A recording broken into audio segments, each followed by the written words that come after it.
Hello दोस्तों, आप सभी कैसे हैं। आशा करता हूं कि आप सभी स्वस्थ होंगे।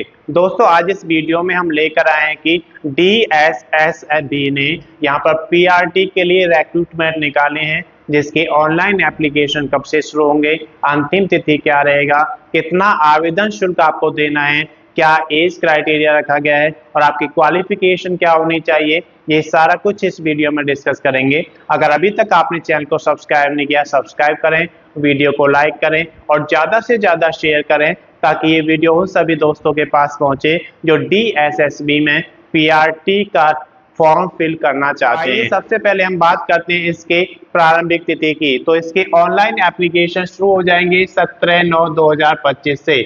इसके बाद अंतिम तिथि की अगर बात करते हैं तो 16/10/2025 दिया गया है, यानी कि 16 अक्टूबर 2025 तक आप इसका ऑनलाइन एप्लीकेशन जमा करा सकते हैं।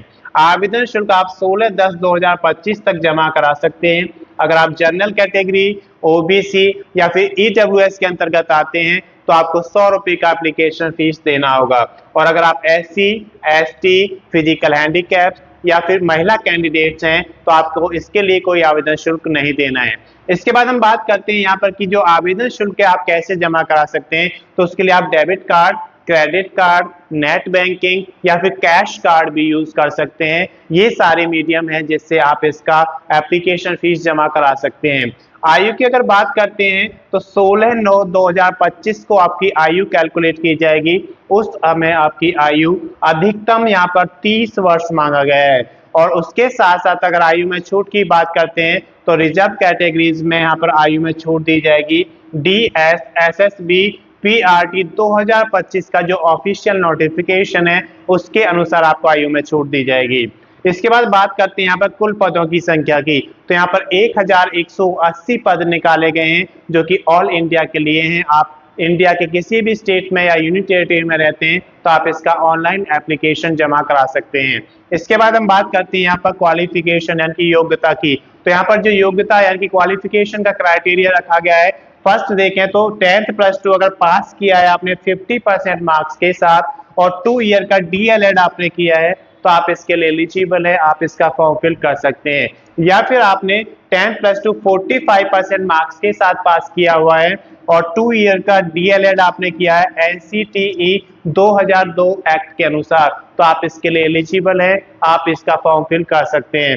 या फिर आपने 10th प्लस 2 50% मार्क्स के साथ पास किया हुआ है और 4 ईयर का आपने DLED किया है तो आप इसके लिए एलिजिबल हैं, आप इसका फॉर्म फिल कर सकते हैं। या फिर आपने 10th प्लस 2 में 50% मार्क्स के साथ पास किया है और 2 ईयर का डिप्लोमा किया है आपने स्पेशल एजुकेशन में, तब भी आप इसके लिए एलिजिबल हैं, आप इसका फॉर्म फिल कर सकते हैं। या फिर आपने ग्रेजुएशन किया है, 2 ईयर का डिप्लोमा DLED में किया हुआ है तो आप इसके लिए एलिजिबल है, आप इसका फॉर्म फिल कर सकते हैं।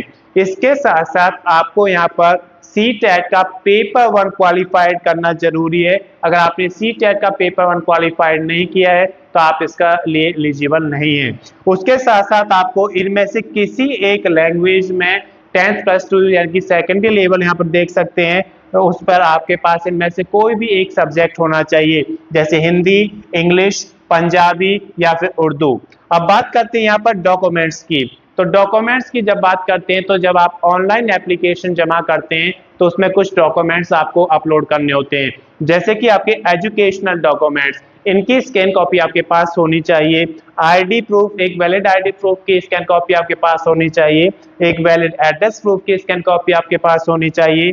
फोटो को आपको स्कैन करके रखना है और इसके साथ साथ सिग्नेचर, आप एक पेज पर सिग्नेचर करेंगे उसको भी स्कैन करके रखना है। ये सारे डॉक्यूमेंट्स आपके पास स्कैन कॉपी में होने चाहिए, क्योंकि जब आप ऑनलाइन एप्लीकेशन जमा करते हैं तो ये सारे डॉक्यूमेंट्स आपको अपलोड करने होते हैं। इसके बाद हम बात करते हैं बेसिक डिटेल्स की। तो बेसिक डिटेल्स जब आप फिल कर देते हैं, ऑनलाइन एप्लीकेशन को स्टार्ट करते हैं तो आप बेसिक डिटेल्स फिल करते हैं। उसके बाद आप अपने डॉक्यूमेंट्स अपलोड करते हैं और उसके बाद सिग्नेचर और फोटो अपलोड करते हैं। जब ये सारी चीजें अपलोड हो जाती हैं उसके बाद आप उसका प्रीव्यू चेक करेंगे।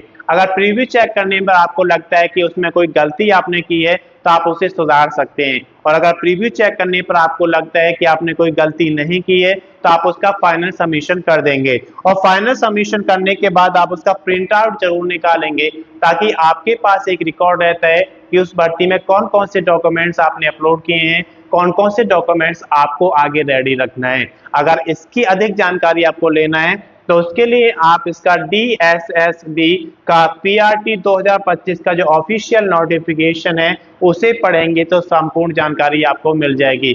मैं समझता हूं कि इस वीडियो के माध्यम से आपको DSSB PRT का जो नोटिफिकेशन है उसमें क्या क्या डॉक्यूमेंट्स आपको चाहिए, क्या जानकारी आपको लेना है, सब कुछ समझ में आ गया होगा।